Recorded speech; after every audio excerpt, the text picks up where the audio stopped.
जुर्म रात के अंधेरे में हुआ हो या फिर दिन के उजाले में, कानून के शिकंजे से नहीं बच पाएगा कोई अपराधी। और अपराध से जुड़ी हर खबर, देश के कोने कोने से लेकर विदेश में होने वाले गुनाह तक की तफ्तीश। नमस्कार, मैं हूं आपके साथ ललित पंडित, लेकर अपराध की खबरों का ताना बाना क्राइम बुलेटिन में। तो चलिए शुरू करते हैं क्राइम बुलेटिन।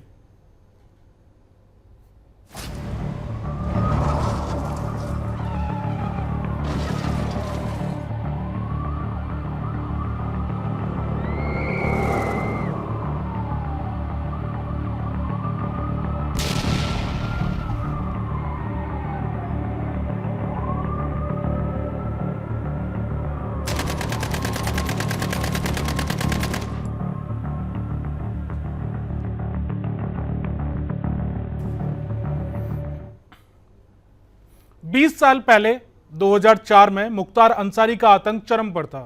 उस समय मुख्तार खुली जीप में बेखौफ होकर घूमा करता था। मुख्तार के आतंक के खिलाफ कार्रवाई करने की हिम्मत किसी की नहीं होती थी। इसी दौरान आईपीएस धनंजय मिश्रा ने मुख्तार के खिलाफ जंग छेड़ दी और एक के बाद एक ताबड़तोड़ एक्शन मुख्तार के खिलाफ लिए, जिससे मुख्तार की रातों की नींद उड़ गई थी। मुख्तार के खिलाफ मुहिम में गाजीपुर के एसपी रोहन पी बोत्रे ने भी अहम भूमिका निभाई और उन्होंने मुख्तार और उसके करीबियों पर शिकंजा कसने की कार्रवाई की। एसपी रोहन पी बोत्रे ने तकरीबन 4 महीने में मुख्तार और उसके करीबियों की 150 करोड़ की संपत्ति जब्त की।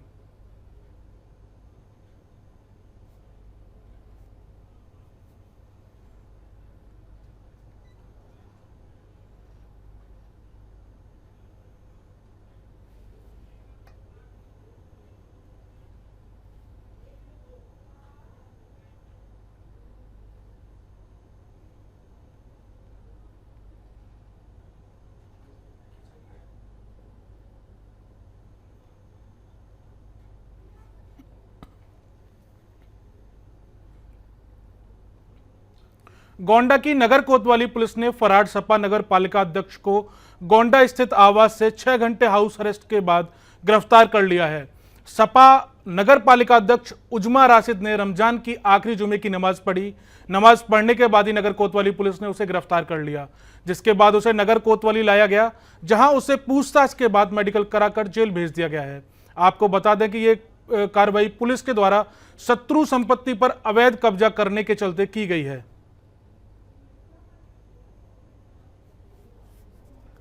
मार्च 2024 को थाना कोतवाली नगर पर सहायक रजिस्ट्रार कानून को गोंडा ने की लिखित तहरीर दी कि नगर पालिका गोंडा चेयरपर्सन श्रीमती उजमा राशिद ने नगर पालिका परिषद में उपलब्ध अभिलेखों में कूट रचना करते हुए शत्रु संपत्ति को अपने नाम कर ली है। विभागीय जांच में भी दोषी पाया गया है। इस पर थाना कोतवाली नगर पर सुसंगत धाराओं में मुकदमा पंजीकृत करके विवेचनात्मक कार्रवाई करते हुए मुख्य आरोपी श्रीमती उजमा राशिद को गिरफ्तार किया गया है और इन्हें माननीय न्यायालय के समक्ष पेश किया जा रहा है। प्रकरण में अग्रिम विधिक कार्रवाई की जा रही है।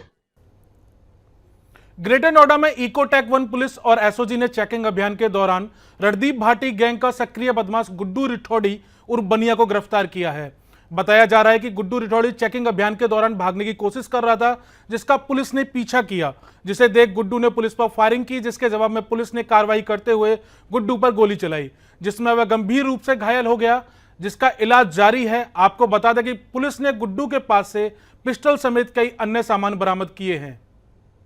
गुड्डू रणदीप भाटी गैंग का सक्रिय सदस्य टीम के पास और इकोटेक 1 थाना पुलिस के पास एक सूचना थी कि रणदीप भाटी गैंग के कुछ सदस्य जो हैं वो इस एरिया में एक्टिव हैं, जिसको लेके आज सुबह से ही कॉम्बिंग करी जा रही थी। इसी कॉम्बिंग में रणदीप भाटी गैंग के एक सदस्य जिसका नाम गुड्डू रिठौड़ी है, पुलिस मुठभेड़ में उसको गिरफ्तार किया गया है। इसके ऊपर एक्सटॉर्शन के भी मुकदमे पूर्व में दर्ज है और गैंगस्टर में भी ये रणदीप भाटी के साथ गैंग चार्ट में है और सीपी बैंक के निर्देशन में ऑर्गेनाइज क्राइम और माफियाज के विरुद्ध इस तरह की कार्रवाई।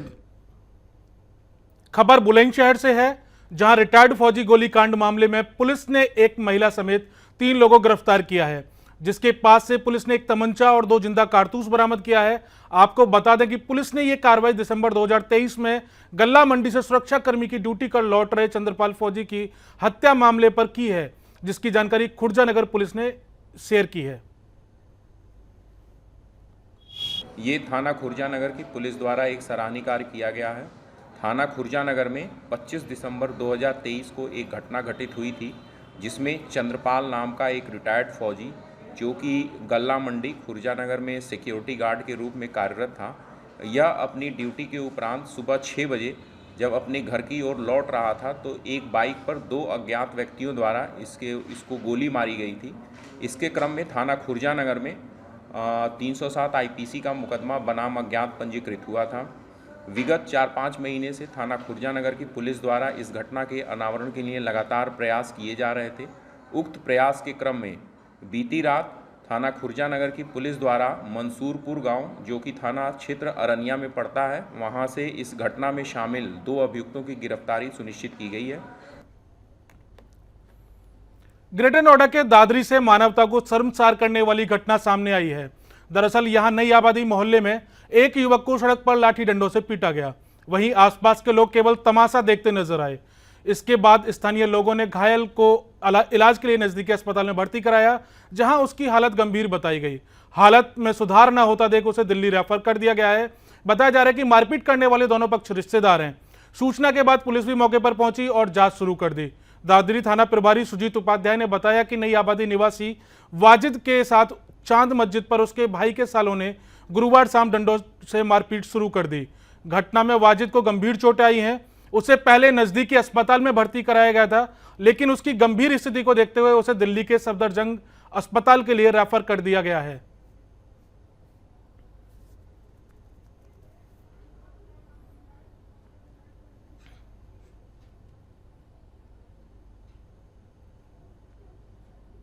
आगरा के दिल्ली गेट स्थित पुष्पांजलि अस्पताल में नर्सिंग स्टाफ के बीच आपस में ही जमकर लात घूंसे चले। इसे लेकर इंटर्नशिप कर रहे एक छात्र ने ड्यूटी स्टाफ के खिलाफ मारपीट का आरोप लगाते हुए नजदीकी थाने में मुकदमा दर्ज कराया है।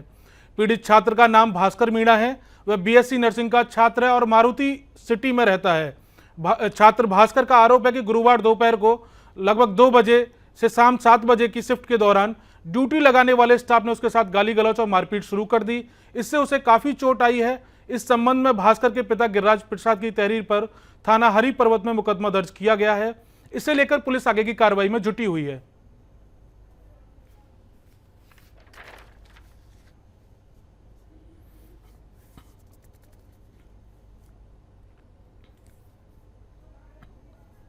ग्रेटर नोएडा और नोएडा में आवारा कुत्तों का आतंक बदमाशों से ज्यादा बढ़ गया है। गुरुवार को एक मासूम बच्ची पर आवारा कुत्तों ने अटैक किया। इस हमले में बच्ची बुरी तरह से जख्मी हो गई है।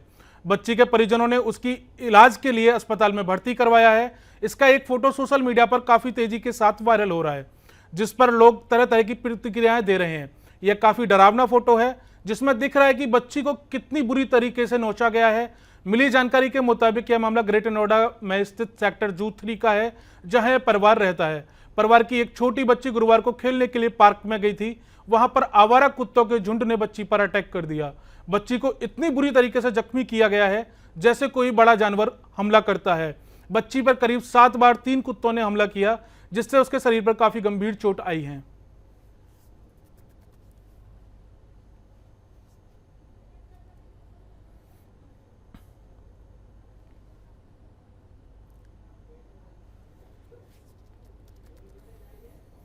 खबर गोरखपुर से है, जहां फर्जी स्टाम्प मामले में एसआईटी यानी स्पेशल इन्वेस्टिगेशन टीम को बड़ी सफलता मिली है।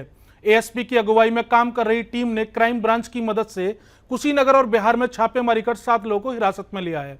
कैंट थाने में देर रात तक आरोपियों से चली पूछताछ और जांच में कई महत्वपूर्ण जानकारी के साथ ही दस्तावेज भी बरामद हुए हैं। चर्चा है कि यह नेटवर्क कई राज्यों में फैला हुआ है। पुलिस इसकी जांच में जुटी हुई है। जनपद गोरखपुर में जनवरी 2024 में एक मामला संज्ञान में आया था, जब एक अधिवक्ता द्वारा एक किसी वार्ड में लगाए गए स्टैम्प पेपर्स को ट्रेजरी में रिफंड के लिए प्रोड्यूस किया गया। तो जानकारी हुई कि वो स्टैम्प पेपर्स कभी वहां से इशू ही नहीं हुए थे। उन संबंधित जो स्टैम्प पेपर्स हैं उनको तकनीकी रूप से लैब के माध्यम से जब जांच कराई गई तो वो फेक पाए गए। इस संबंध में एक मुकदमा थाना कैंट पर पंजीकृत हुआ था। फेक स्टैम्प पेपर्स के मामले की गंभीरता को देखते हुए सीओ कैंट के निर्देशन में एक एसआईटी का गठन किया गया था, जिसको पहले एएसपी मानुष पारेख और बाद में एएसपी हंसिका वर्मा द्वारा हेड किया गया। बेसिकली इसमें जिस वेंडर द्वारा ये स्टैम्प पेपर संबंधित अधिवक्ता को दिए गए थे, रवि दत्त मिश्रा, उनको अरेस्ट किया गया, उनसे गहन पूछताछ की गई, उनको जेल भेजा गया जनवरी में ही। देवरिया जनपद के लाड़ थाना क्षेत्र में पुलिस ने वाहन चेकिंग के दौरान एक पिकअप गाड़ी से 180 पेटी अवैध अंग्रेजी शराब बरामद किया है, जिसकी कीमत लगभग 15 लाख रुपए बताई जा रही है। साथ ही पुलिस ने एक शराब तस्कर को भी गिरफ्तार किया है। आपको बता दें कि लाड़ पुलिस ने वाहन चेकिंग के दौरान जिस पिकअप गाड़ी को पकड़ा उसमें प्याज लदा हुआ था। प्याज के बोरियों के नीचे शराब रखी हुई थी। पकड़े गए शराब तस्कर का नाम चंदन सिंह यादव बताया जा रहा है।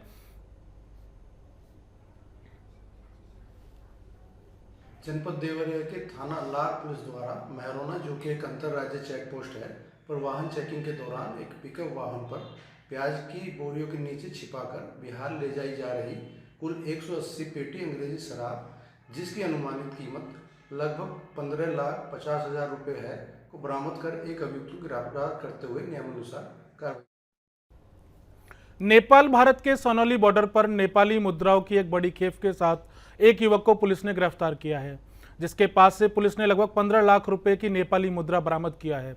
बताया जा रहा है कि युवक 15 लाख रुपए नेपाली करेंसी के साथ नेपाल की ओर जा रहा था। उससे पहले ही एसएसबी और पुलिस की संयुक्त टीम ने कार्रवाई करते हुए युवक को गिरफ्तार कर लिया है, जिससे पूछताछ की जा रही है। आगामी लोकसभा चुनाव के दृष्टिगत आज दिनांक 5/4/2024 को ग्राम तिनावा, थाना सोनौली पर एसएसबी व पुलिस की संयुक्त टीम द्वारा चेकिंग की जा रही थी। उसी दौरान बलराम जायसवाल की चेकिंग की गई तो उसके पास से रुपये 15 लाख नेपाली करेंसी बरामद हुई है, जिसके संबंध में स्थानीय थाना सोनौली पर विधिक कार्रवाई की जा रही है। लोकसभा चुनाव से पहले प्रशासन ने हमीरपुर में बड़ी कार्रवाई करते हुए अवैध असला फैक्ट्री का भंडाफोड़ किया है, जहां छापेमारी के दौरान पुलिस ने भारी संख्या में अवैध असला के साथ एक युवक को भी गिरफ्तार किया है, जिससे पूछताछ की जा रही है। बताया जा रहा है कि यह फैक्ट्री सिसोलर थाना क्षेत्र के बुलसी गांव में संचालित थी, जिसका संचालन बिना प्रशासन की अनुमति के किया जा रहा था, जिसकी सूचना पर पुलिस ने कार्रवाई करते हुए अवैध असला फैक्ट्री का भंडाफोड़ किया है। में एसओजी टीम और थाना सिसोलर द्वारा एक अवैध शस्त्र फैक्ट्री जो चल रही थी उसका खुलासा किया गया है। इसमें भारी मात्रा में करीबन 34 बने और अधबने शस्त्र बरामद किए गए हैं। कुछ कारतूस और जो शस्त्र बनाने वाले उपकरण थे वो भी पुलिस के द्वारा बरामद किए गए हैं। इसने पूछताछ में बताया कि ये शस्त्र बनाता है। कुछ लोगों के नाम भी इसने अपने पूछताछ में लिए हैं जिनसे शस्त्र बनाने का सामान लेता है और शस्त्र बना के अलग अलग जगहों पर इसको बेचता है। उन सब नामों को भी तस्दीक किया जा रहा है। आगे उनके ऊपर भी इसमें कार्रवाई की जाएगी। क्या लगता है इतने असला है कहीं चुनाव में कुछ प्रभावित करने के लिए तो नहीं? चुनाव को लेके थोड़ी संजीदगी तो बनी हुई है और उसमें पुलिस काम कर भी रही है। उसी के तहत ये खुलासा हुआ जिससे आगे आने वाले चुनाव में थोड़ा फर्क तो पड़ेगा। उत्तर प्रदेश के मैनपुरी जिले में एक दिल दहला देने वाली घटना सामने आई है, जहां आधी रात को अनियंत्रित ट्रक घर में जा घुसा। इससे वहां चीख पुकार की स्थिति उत्पन्न हो गई। चीखने चिल्लाने की आवाज सुनकर आसपास के लोग मौके पर पहुंचे और उन्होंने घटना की जानकारी पुलिस को दी। इसके बाद मौके पर पहुंचे पुलिस ने हादसे में घायल लोगों को अस्पताल में भर्ती कराया, जहां उनका इलाज जारी है। वहीं घटना से गुस्साए स्थानीय लोगों ने रात में ही हंगामा करते हुए सड़क को जाम कर दिया, जिससे पुलिस ने लोगों को किसी तरह समझा बुझाकर जाम खुलवाया। पूरा मामला बिछवा थाना क्षेत्र के करीमगंज गांव का बताया जा रहा है।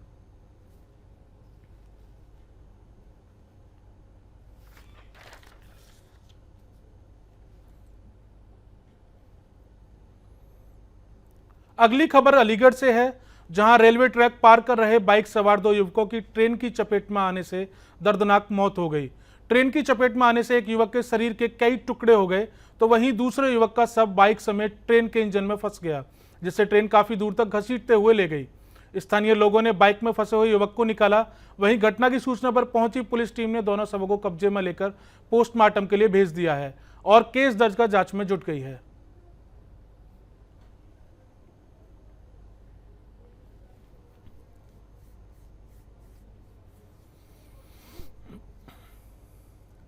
आगरा में एक बार फिर तेज रफ्तार का कहर देखने को मिला, जहां एक तेज रफ्तार ट्रक ने कार को जोरदार टक्कर मार दी, जिससे ट्रक में आग लग गई, जिसकी सूचना मिलते ही दमकल कर्मियों ने मौके पर पहुंचकर आग पर काबू पाया, जिससे कार में सवार सभी लोगों की जान बच गई, नहीं तो बड़ा हादसा भी हो सकता था। बताया जा रहा है कि हादसे के कारण सड़क पर लंबा जाम लग गया, जिसे काफी मशक्कत के बाद खुलवाया गया।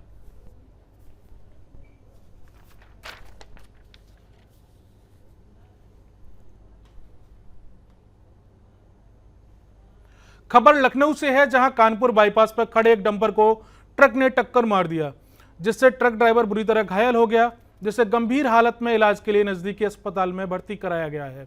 जहां ट्रक ड्राइवर की हालत नाजुक बताई जा रही है, वहीं बताया जा रहा है कि इस हादसे के बाद डंपर चालक मौके से डंपर सहित फरार हो गया है। पुलिस डंपर चालक की तलाश में जुटी हुई है।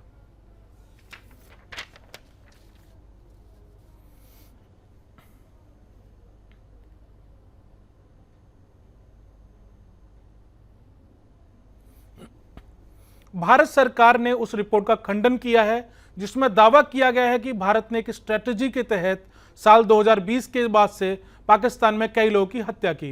रिपोर्ट में दावा किया गया है कि भारत की रॉ ने अपने स्लीपर सेल्स के जरिए ये हत्याएं करवाई। रिपोर्ट में ऐसी 20 हत्याओं का जिक्र किया गया है। ब्रिटिश अखबार द गार्जियन ने एक रिपोर्ट में दावा किया कि भारत ने 2020 के बाद से विदेश में मौजूद आतंकवादियों का खात्मा करने की नीति के तहत इन ऑपरेशंस को अंजाम दिया है। अखबार ने भारत और पाकिस्तान के इंटेलिजेंस अधिकारियों से बातचीत और कुछ दस्तावेजों को देखने की बात कही है। रिपोर्ट में कहा गया है कि 2019 में पुलवामा आतंकवादी हमले के बाद इस नीति को अमल में लाया गया। अखबार का कहना है कि इससे पहले भारत पर इन हत्याओं को अंजाम देने के आरोप लगते रहे हैं, लेकिन यह पहली बार है जब इंटेलिजेंस से जुड़े लोगों ने इन ऑपरेशंस की चर्चा की है। रिपोर्ट में यह भी कहा गया है कि इसी नीति के तहत विदेशी जमीन पर सिख अलगाववादियों को भी निशाना बनाया गया है।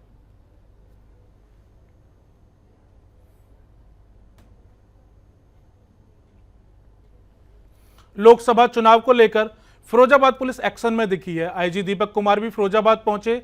इस दौरान मंडलायुक्त ऋतु महेश्वरी भी मौजूद रहीं। आईजी दीपक कुमार ने पोलिंग बूथों का निरीक्षण किया, साथ ही स्थानीय लोगों और जनप्रतिनिधियों से भी बातचीत की। मंडलायुक्त और आईजी ने चुनाव तैयारियों को लेकर अधिकारियों को भी दिशा निर्देश दिए हैं। आज चुनाव के दृष्टिगत रखते हुए हमारी कमिश्नर मैडम और हमारी जो मीटिंग थी डिफरेंट जो तहसील थे सभी जगह हुई। जसराना, सिकोहाबाद और सदर तहसील सभी जगह गांव में लोगों के साथ बातचीत की गई और उनको मतदान के लिए प्रेरित किया गया। जो जो वल्नरेबल हमारे जो बूथ थे, क्रिटिकल बूथ थे, उसमें से कुछ पोलिंग स्टेशंस का हम लोगों द्वारा मुआयना किया गया और वहाँ लोगों को इस बात के लिए प्रोत्साहित किया गया कि कहीं भी कोई समस्या है तो आप लोग तत्काल बताएं। जो यहाँ डीएम और एसएसपी साहब का जो कोऑर्डिनेशन है वो बहुत ही अच्छा है और सारे जगह लोगों ने इसकी काफ़ी तारीफ की और हमें पूरा विश्वास है कि जो हमारे फिरोजाबाद जनपद में इस बार मतदान होगा वो इस विगत जो 2-3 चुनाव से जो हमेशा फ्री, फेयर और ट्रांसपेरेंट होता आया है उसी तरह का हमारा मतदान होगा और किसी प्रकार की कोई भी बात ऐसी बात नहीं सुनने को आएगी जो कि कानून व्यवस्था के दृष्टिकोण से नकारात्मक। फिलहाल बुलेटिन में इतना ही। कल फिर कुछ खास खबरों के साथ आएंगे। तब तक के लिए दीजिए मुझे इजाजत। नमस्कार।